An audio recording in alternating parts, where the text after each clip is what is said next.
Imagine ça. Tu te réveilles un matin ordinaire, tu prends ton téléphone, tu ouvres la fenêtre et tu remarques que le ciel est différent. Ce ne sont pas des nuages, ce n'est pas une tempête. C'est comme si une ombre gigantesque s'était installée au-dessus de la ville. Ton cœur s'emballe car personne n'a jamais vu quelque chose de semblable. Pas de bruit de moteur, pas de fumée, pas de traînée d'avion, juste une présence. Un vaisseau colossal flottant au-dessus de nous, indifférent à la gravité, indifférent à la peur humaine. Et le plus terrifiant, il n'est pas seul.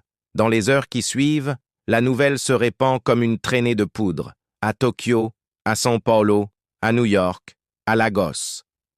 Des centaines de vaisseaux, chacun de la taille d'un stade, suspendus en silence au-dessus des grandes villes. Ils n'attaquent pas, ils ne répondent pas, ils ne font rien d'autre qu'être là. Et peut-être est-ce là le détail le plus troublant. Ils n'ont pas besoin de montrer leur puissance. Le simple fait de rester immobile dans le ciel est déjà la plus grande démonstration de force. La planète entière s'arrête et pendant 2 secondes seulement, même les satellites et les horloges numériques se figent. Comme si le temps lui-même avait été mis en pause. Les gouvernements tentent de réagir. Réunions d'urgence, discours improvisés, armées en alerte maximale. Mais il n'existe aucun protocole pour parler à quelqu'un qui ne parle pas. Les premières tentatives sont presque naïves. Signaux radio dans des dizaines de langues, lasers en morse, projecteurs dirigés vers le ciel. Aucune réponse. Jusqu'à ce que quelqu'un remarque quelque chose d'étrange, les ombres projetées par les vaisseaux ne suivent pas exactement le mouvement du soleil. Elles dessinent des motifs, des nombres, des séquences. Fibonacci. Ce n'est pas une attaque, c'est une communication. Le premier message reçu d'une autre intelligence n'est pas venu en mots, mais en nombres. Pendant ce temps, la vie quotidienne tente de continuer. Les enfants demandent si l'école aura encore lieu. Une infirmière à elle, hôpital, jure que c'est, et le premier silence absolu qu'elle entend depuis des années.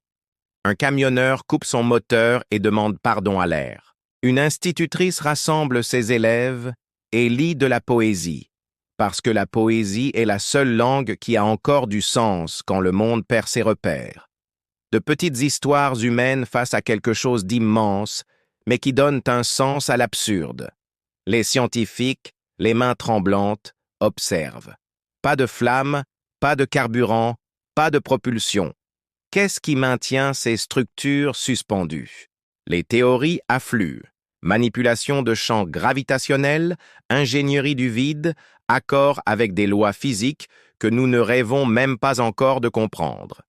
Mais un détail attire plus, attention que tout autre. Des détecteurs de neutrinos du monde entier enregistrent un motif. Comme une mélodie souterraine, un souffle qui traverse la Terre de bout en bout. Ils ne repoussent pas l'espace, ils conversent avec lui. Puis, à 14h21, cela arrive. Pas de rayon, pas d'hologramme. Un simple message texte.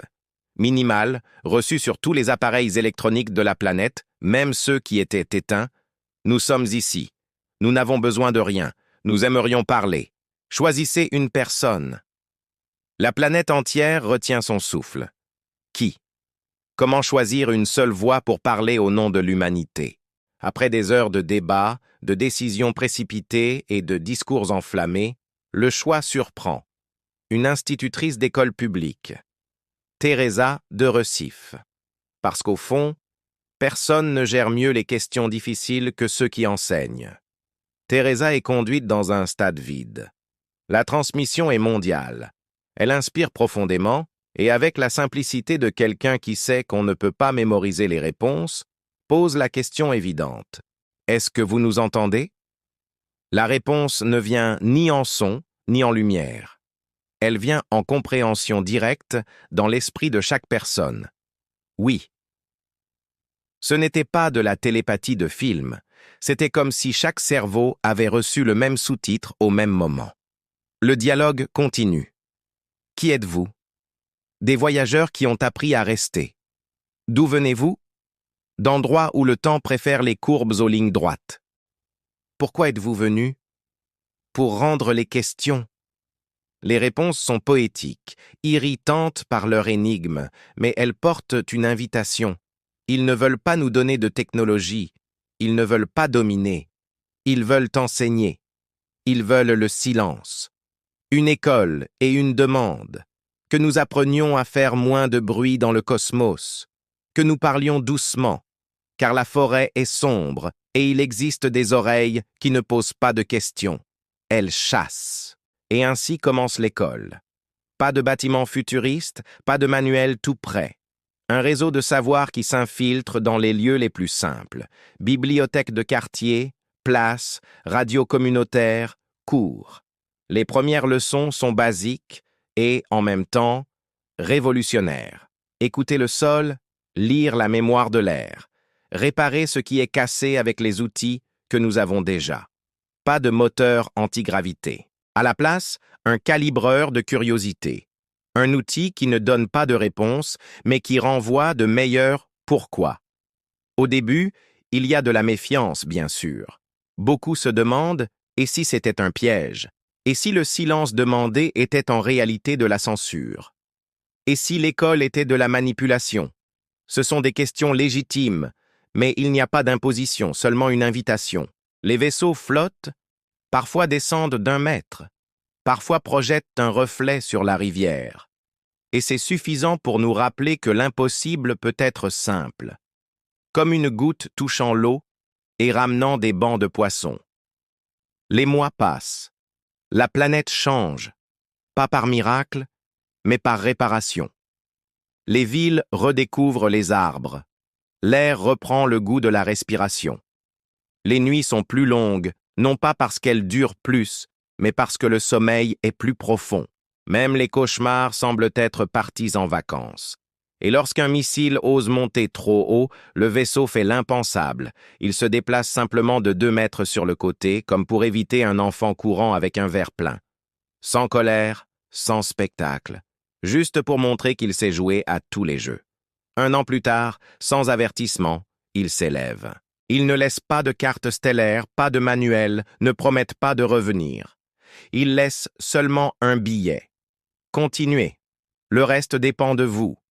Et ils disparaissent de la même manière qu'ils sont arrivés, dans le silence absolu que seul l'impossible sait produire. Et alors, cela nous incombe. Continuez l'école, continuez le silence, continuez la réparation. Continuez à planter de l'ombre, à poser de meilleures questions, à choisir moins de bruit et plus de soin. Se souvenir que la visite n'était qu'un miroir et que le véritable travail commence après que la porte se ferme. Si demain le ciel se strie de lumière, si le temps cligne des yeux pendant 2 secondes, la question ne sera pas « Qui sont-ils ?» Ce sera « Que fais-je à la 3e seconde ?» Parce qu'au fond, l'avenir ne concerne pas l'arrivée des vaisseaux. Il concerne ce que nous décidons de faire après leur départ.